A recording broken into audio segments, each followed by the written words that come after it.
Well, hello, and welcome to the show. Hello, everyone, and welcome to another episode of Lost in the Dark podcast. Uh, I am Burton, and we got some things to talk about tonight. Honestly, I'm doing this one a little bit different. Normally when I do these solo episodes like this, I like to have at least like a list of bullet points, more or less, to have something to jump off of to talk about or whatever. But tonight I'm just kind of rolling. Just kind of see what happens. Honestly, in doing these podcasts, it's harder than you think to actually get a good flow of conversation going and stuff like that. When you're doing them by yourself, it's especially difficult. Um, but fucking practice makes perfect, right? So we're just gonna kind of roll with the flow, I guess. See what happens. I do have some cool announcements to start off with, actually. One that we've actually talked about before, but there's a new addition to it. The aborted show. So this Hell Over North America Blast Beats Party tour. It's a pretty big tour that's coming, and it's Aborted, Cryptopsy, Benighted, Hideous Divinity. And then the Detroit show has a new addition. Lansing's own Recorruptor is going to be opening that show, so that's fucking very exciting. Hideous Divinity, I mentioned them, yeah.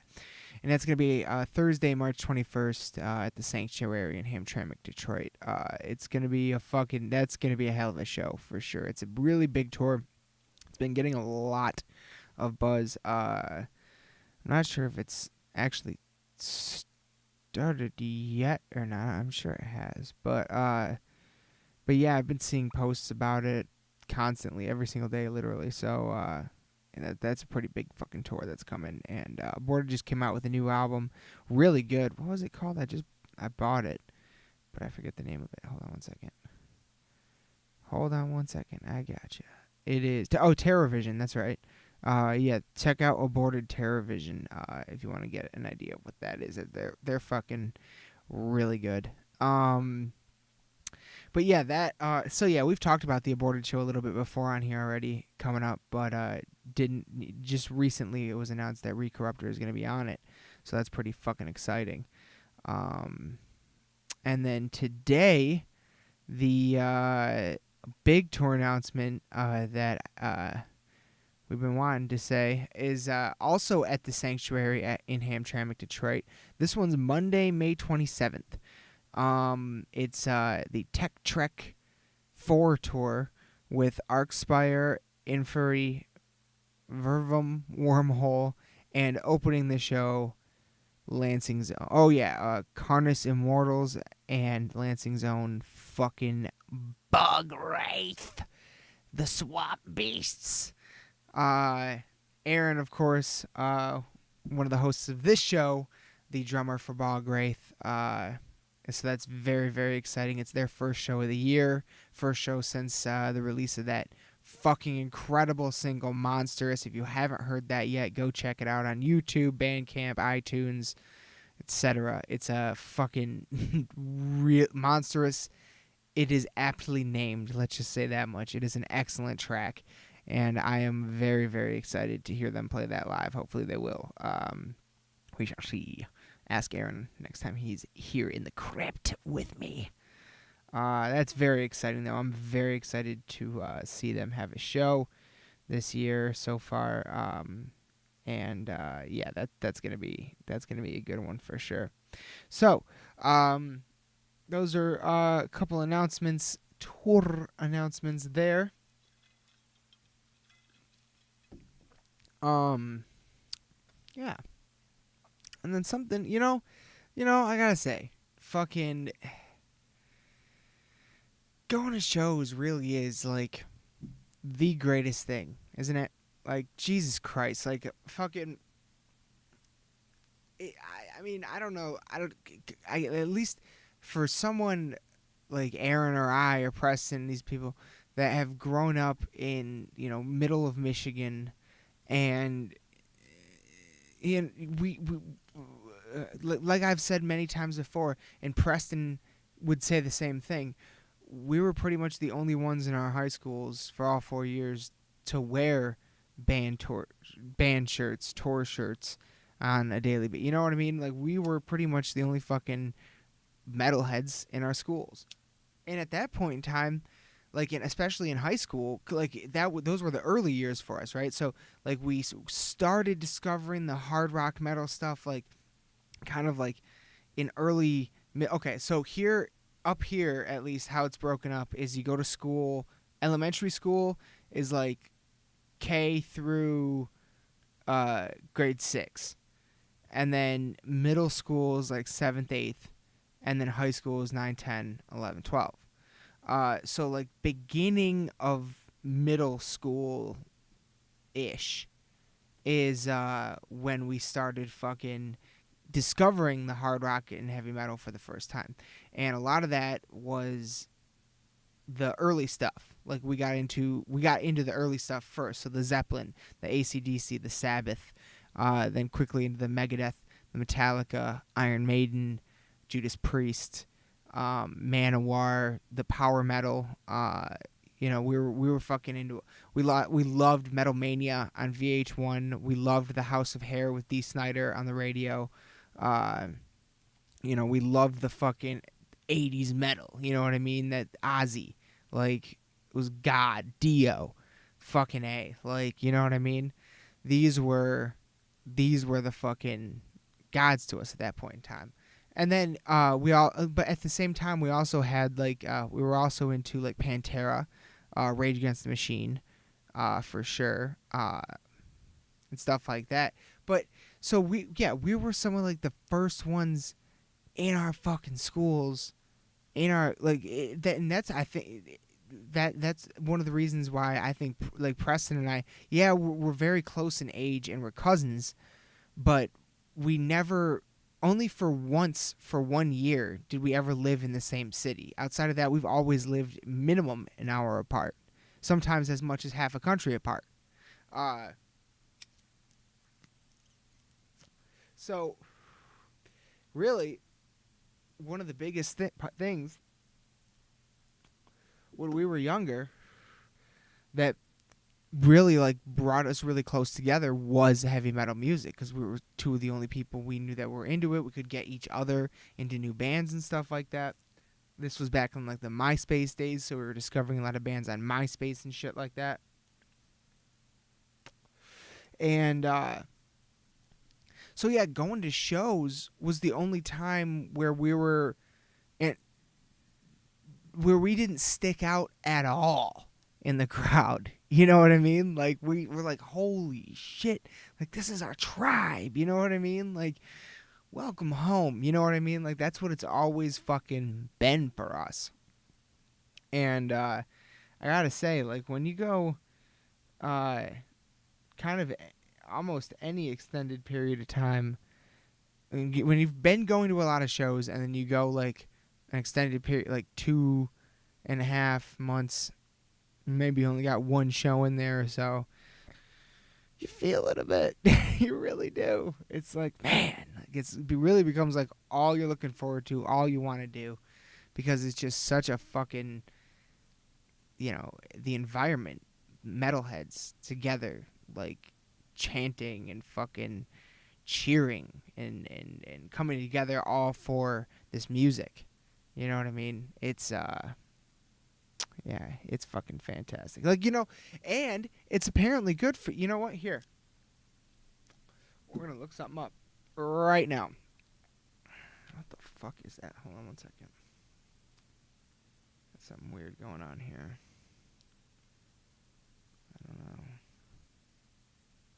I don't know. That's weird. Anyway, there's this story that went viral. I'm sure you've probably seen it on Facebook, but if you haven't, this article says it's from 2018, but I know I've seen it before that. The title of the article, like literally, I just Google searched it and found a million results, all of them talking about the same study. Attending a concert every 2 weeks will add 9 years to your life, study finds. A new study shows that going to music gigs is a very, very healthy habit. Attending concerts is one way to relieve stress and be social. It may also be a great way to add years to your life, which is great news for people reading this article. O2 and Goldsmith University associate lecturer Patrick Fagan published the unexpected results. Fagan specialized in behavioral science and headed into the study understanding the positive impact of communal arts experience. And what the data started showing, however, was pretty shocking. According to the study, experiencing a gig for just 20 minutes can result in a 21% increase in feeling of well-being. Furthermore, the research found a direct link between high levels of well-being and a lifespan increase of 9 years or more. Of course, that's up to a decade of extra living. If you're aged 107, heading out to gigs every night won't extend you to 116, but it does mean that younger fans can effectively boost their life expectancy by indulging in the positive behavior. This is provided they abstain from seriously harmful drugs, high-risk activities, and have generally healthy habits. The life extension estimate wasn't a random guess. Psychometric testing and heart rate tests were given to the participants at the study. Results showed that participants increased their feelings of self-worth 25%, closeness to others 25%, and mental stimulus 75% when they attended shows. Overall, those who routinely enjoy concerts were found to be happier, better where are we going here? Better contented and more productive according to the test results. Their self-esteem was also elevated.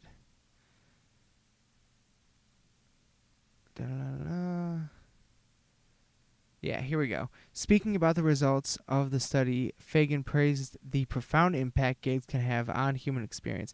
He also said our research showcases the profound impact gigs have on feelings of health, happiness, and well-being. With fortnightly or regular attendance being the key. Really?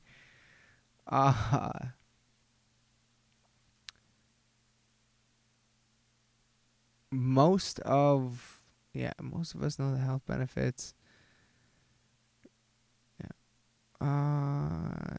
So but that's a study, and I don't know where did I don't know the scientist or what O2 and Goldsmith University are, but that's pretty fucking interesting, right? Going to concerts can actually add years to live, and if part of that is closeness, then I feel like it might even have a bigger impact on a genre like heavy metal and metalheads, because of that. To me, it's a form of non-toxic tribalism, because we don't fucking. Sometimes, obviously, people can easily take it to toxic levels, but in my experience, most metalheads don't. So, yeah, it's a when we're I guess what I mean by that is there's not really any other form of music where it's like the metalheads come together. There's not, what other music has like the hippies, you know what I mean? Like, they don't have a thing like that. You know what I'm saying? So, the Goat Riders hordes. So yeah, that's always that's a fun one to bring up. If you've never heard that article, go ahead and Google it for yourself. It's definitely a real article that's out there, a real study. Did at one point in time find that going to concerts on a regular basis, I didn't know it was once every 2 weeks, but going to concerts on a regular basis will add literally years to your life, apparently. So that's pretty fucking badass, I think. Whew. Yeah. So it's an important thing to do. You want to know why, too, is like always go see people when you get the chance. Because you never know. Like, Let's see. Preston and I have been fortunate enough to see a variety of artists before they passed away. Lemmy, Dio, Mitch Lucker, Kevin Dubrow, uh, BB King. Um, I know there's been more. Oh, god damn it. Fuck, I'm blanking on his name right now. Shit. And I deserve lashings for this. Hold on.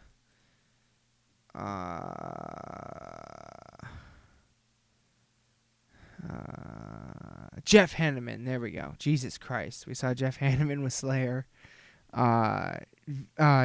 Vinnie Paul. We saw a number. We've been fortunate enough to see a pretty good number of our favorite artists before they passed away.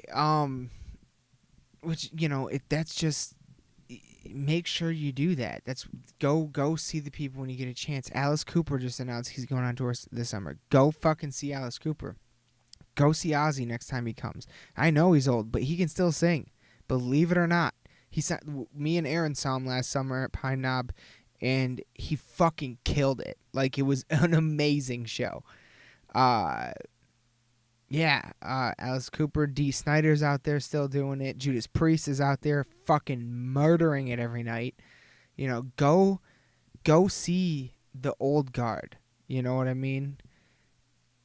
They're legends for a fucking reason, and a lot of the ones still going still fucking got it. Last time, I haven't seen Kiss in a number of years, but last time I saw them, they were really good. So I'm sure on this upcoming tour, they're going to be fantastic. But yeah, go to the shows.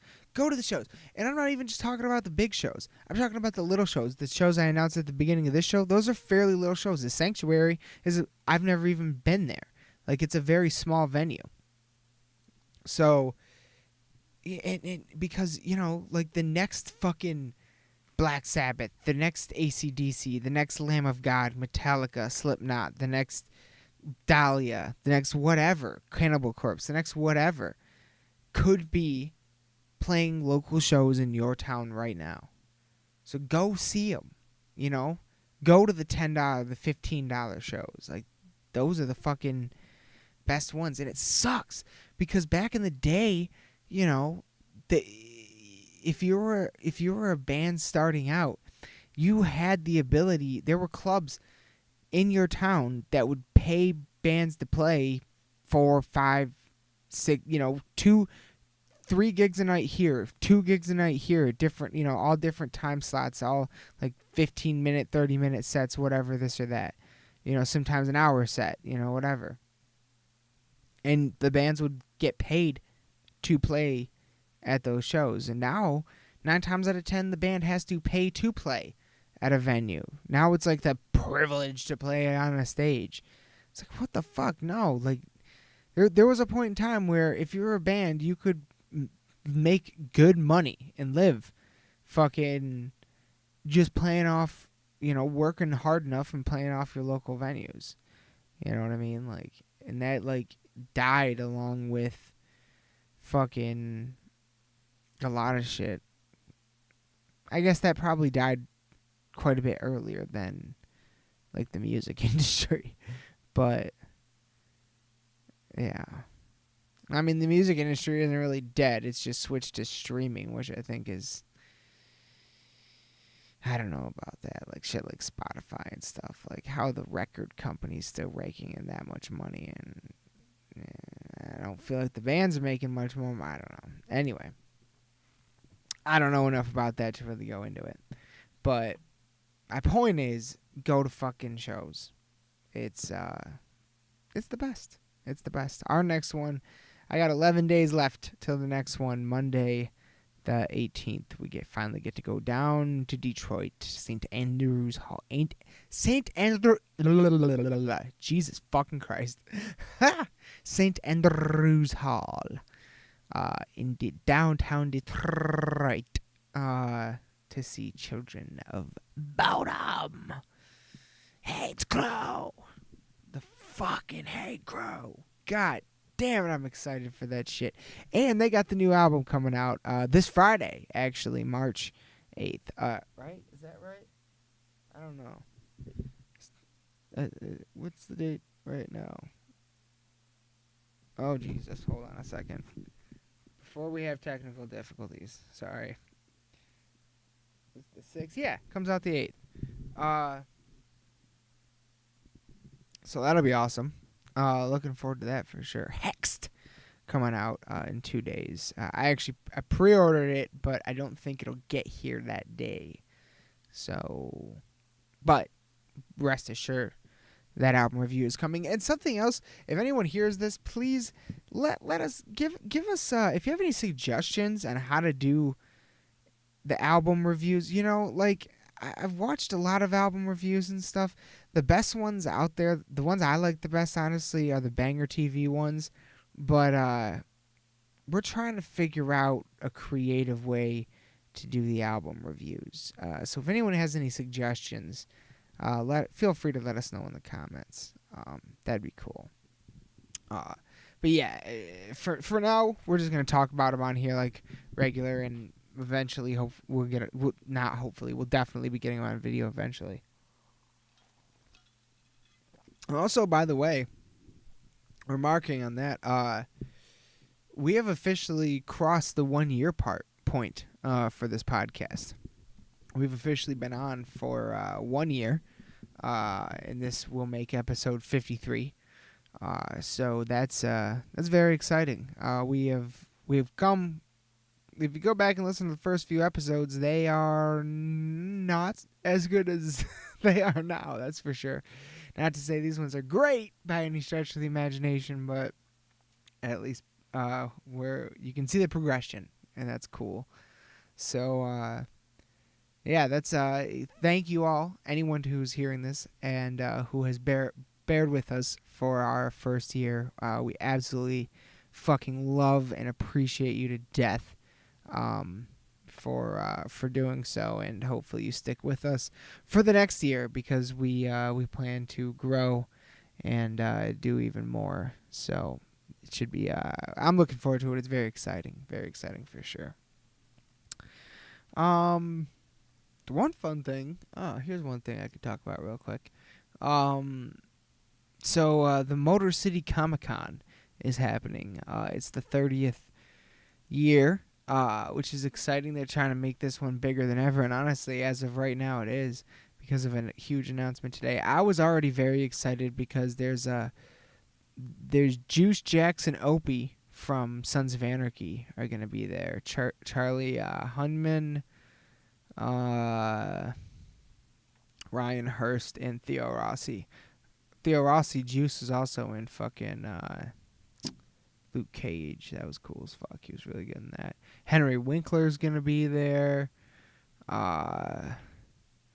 Also, and then some people from The Office. Creed Bratton is gonna be there. Leslie Baker, also Stanley Hudson. He played Stanley Hudson on The Office, is gonna be there. And my favorite Office character ever, Rainn Wilson, Dwight Schrute, is going to be at the Motor City Comic-Con. So I was already ecstatic for that. But then the announcement came today that Freema, I don't know how to say her last name properly, but Freema Agyeman, Billy Piper, and David Tennant, also known as Martha Jones Rose Tyler, and the Doctor himself from Doctor Who, are going to be there. My favorite Doctor, personally, the 10th. And those two, Martha and Rose, are my two favorite companions of all time. Like, those two are by far my favorite. So, I lost my... Anyone who doesn't know, I'm a huge fucking Doctor Who nerd. Like, oh my god. I discovered that show, like, I knew my dad and my sister were into it, and I had a weird impression of it. Like, I didn't think it was what it was at all. I don't know what I thought it was. I thought it was like, it was like a comic book or something. But as it turned out, it's a show from the 50s that got brought back in 2005, and I remember like they were into it, and I was like, no, I don't know about that. I never really watched it, and then one day they're sitting there in the living room watching it, and I sit down, and I just sit down to like eat something, and I was watching it because they had it on, and I said, "What movie is this?" It was the episode. It was the Stonehenge episode, Pandora's Box. And I said, "What movie is this?" And they're like, "No, this is TV show Doctor Who." I was like, "What?" Like the production was incredible for a TV show to me. It blew my mind. So I was like, you know what? I should fucking give this show a shot. And I started watching it and was immediately hooked. Like absolutely my favorite television science fiction series ever by far. So yeah, like it has everything that for me. Yeah, I absolutely fucking love it. But here's the thing: is it got brought back in 2005 by Stephen Moffat, who also did the Sherlock series, which was amazing, and all that stuff. So he did it from 2005, and then this most recent season is the first year he left. And it's been taken over by new showrunners, and as many people know, we have a new female doctor, which is excellent and all that stuff. But here's the thing, all right? So with Stephen Moffat, there's been 4 doctors. There was Chris Eccleston, who was 9, David Tennant, who was 10, Matt Smith, who was 11, and Peter Capaldi, who was 12. And there was Chris Eccleston had 1 season, David Tennant had 3, Matt Smith had 3, and on Matt Smith's 3rd season, it fell off hard, for me, at least. Because part of the thing, my draw to that show and that kind of series is like the long story arc that goes through the whole season. Like, you can have your standalone episodes, but like they throw in like this little like thing at the end that still ties it into everything else in the bigger picture in some form or another. And it was that shit that absolutely drew me into that show. And it was Matt Smith's 3rd season where they stepped away from that, and they haven't really gone back to that in the same way since then. So Matt Smith's last season I did not particularly care for, and even though I liked Peter Capaldi as a doctor, I did not like really any of his storylines or very much of his writing at all. And full disclosure, I've only seen a few episodes of the newest one, the female doctor, because off the bat, like within the first few episodes, I realized there's no underlying storyline, and all the episodes appeared to be way more about the companions than having anything. Like the doctor is almost a background character sometimes, and I'm just like, what the fuck? Like I want to know about the fucking doctor. It's the first female doctor. Let's go deep here. Let's do crazy shit with the Doctor Who storyline. But no, it's like all like the companion storyline, and I don't know. Yeah, I didn't particularly care for the first few episodes. I will go back and watch it all. But apparently it's not coming back for quite a while, so that's kind of weird. But yeah, I don't know. I wish it. I feel like what made it huge was that compelling, underlying like mystery, great big mystery, grandiose storyline, and they've really stepped away from that in the last 4 or 5 seasons now, and yeah, I think that's disappointing to me. I wish they would go back to that, because I think that's what brought a lot of people in. That show caught fire when David Tennant started as the 10th Doctor. It really caught, like, it. Everybody was like, holy fucking shit, this shit's back with the first season, and then the next season really caught fire. And it became a bit of a pop culture phenomenon. You started all of a sudden you started seeing Doctor Who shit at Hot Topic and FYE and stores everywhere and stuff like that. You can see Doctor Who shit now. Before fucking 2006 or 7, you had those products didn't exist. They did not exist because the show didn't exist, and it wasn't near. It took a minute to get as big as it is. So you know, I don't know. I don't know. Like I said, I like Peter Capaldi's Doctor. I like Jodie Whittaker's Doctor, but I don't like the storylines that are being written for them, and I'm not a big fan of much of the dialogue and stuff like that. Like, yeah,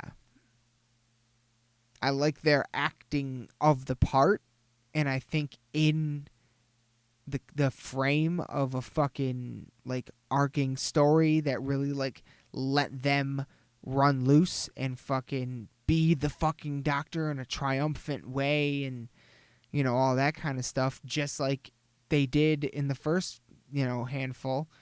Then I think it could still be they'd be they could have been potentially better than the first one. The Matt Smith, Chris Eccleston, David Tennant. They could have been potentially even better. But it was the storylines really that I feel is holding it back. But I don't know, that's just me. And like I said, I got to finish the newest season still. So, however, like I said, it was my sister that really got me into this show, and she has seen the rest of the season and said, yeah, the whole thing is pretty much just about the companions. And she even voiced similar complaints and stuff like that. So I was like, damn it. But I shall see for myself eventually. So, in any case, I am beyond ecstatic the fact that there's this little Doctor Who, Sons of Anarchy, and The Office reunion happening at the Motor City Comic Con, because those are my three of my all-time favorite fucking shows ever. So, yeah, that'll be fun. Motor City Comic Con happening the weekend of May 18th, same weekend as the Slayer show here in Detroit, actually. So that'll be fucking that'll be a very fun and exciting weekend. That is for sure. But yeah, honestly, that's I think I'm gonna wrap it up. I'm gonna make this one a short one, short and sweet. Especially since I'm solo. You guys don't need to be listening to me drone on that much longer. But yeah, fucking be sure to follow us on the social media. Hopefully I'll be getting Aaron on here before the end of the week or something. We're gonna check out that Lords of Chaos movie. If you haven't heard it, let's look that up right quick. Hold on one second. Just so I can, cause it's been getting a lot of fucking buzz, and this is definitely something we should check out. So Lords of Chaos is a 2008 thriller film directed by Jonas Ackerlund and written by, alright, hold on.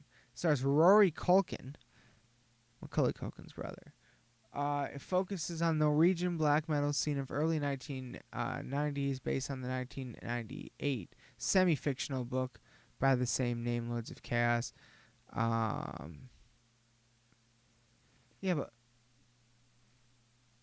It's about mayhem. Euronymous and mayhem, and it's literally about that whole thing, and it's not a documentary though. It's like a moot film, like actors and stuff. Like Rory Culkin is playing. Is he playing Euronymous? I don't know. I can't. It doesn't say here. Oh wait, yep. Rory Culkin is playing Euronymous, and Emroy Cohen is playing Varge. Anthony De La Torre is playing Hellhammer. So yeah. Anyway. It's getting a lot of buzz. Lots of people are talking about it. I've seen some interviews about it, so I'm looking forward to. We're gonna check that out and maybe talk about that on an episode. And I'm sure Aaron will have some things to say about Mark Morton's newest album, Anesthetic. Which there is one thing I did want to add to that review too. There's one song I did not talk about because I didn't realize what it was really. The song track Nine Imaginary Days. That song is sang by Mark Morton. I did not realize that. I've given it. I did the review off one spin. I've given it a couple more spins. The album really has like an early 2000s or maybe more mid 2000s hard rock feel. This is like a hard rock album. This is not a metal album, but I said that. But it's definitely a rock album. But yeah, he actually sings a song on it, and he actually does pretty good. It if that song had been on the radio in 2007, it would have made complete sense. You know what I mean? Like, it sounds like that kind of. I don't know, but it's not bad at all. I don't know. And then, something else about it after giving it a few more spins is like like Lamb of God has done instrumentals before. I kind of wish there had been just an instrumental or two on this album. Like, just let me hear him like go crazy on the guitar. You know what I mean? For a track or two. Like, so I did, after giving it a few more spins, it ultimately, the album grew on me a little bit. I like it definitely more than I did at first. That is for sure. Some of the songs that I first was hesitant towards have grown on me a little bit. But it definitely made me go, I hope if he ever does another one that he throws a few instrumentals on there where just we really get to hear him just go off on guitar. I think that'd be really cool. But yeah, so I just wanted to throw those few mentions out. I'm sure Aaron will have some things to say about it whenever he gets back down here. That'd be exciting. Like I said, we'll be at the Children of Bodom show in St. Andrews Hall in Detroit. And then I think that's it. And the Aborted show. That's right, and the Aborted show. So we'll be doing those. I think those in the same week, actually. So that'll be a fun week. But yeah, that's about it for tonight. I hope you all enjoy. I hope you have a great night. If you're listening to this still, thank you very much. Absolutely love you to death. Be sure to follow us on or check us out on YouTube, iTunes, Instagram, Facebook. Leave a comment. Leave a like. We love it when people leave comments. We like to. And yeah, that's about it, really. So thank you all for listening. I hope you have enjoyed. Thank you for getting lost with me tonight. And we'll be back again very soon. Thank you very much for listening. We love you all. Good night.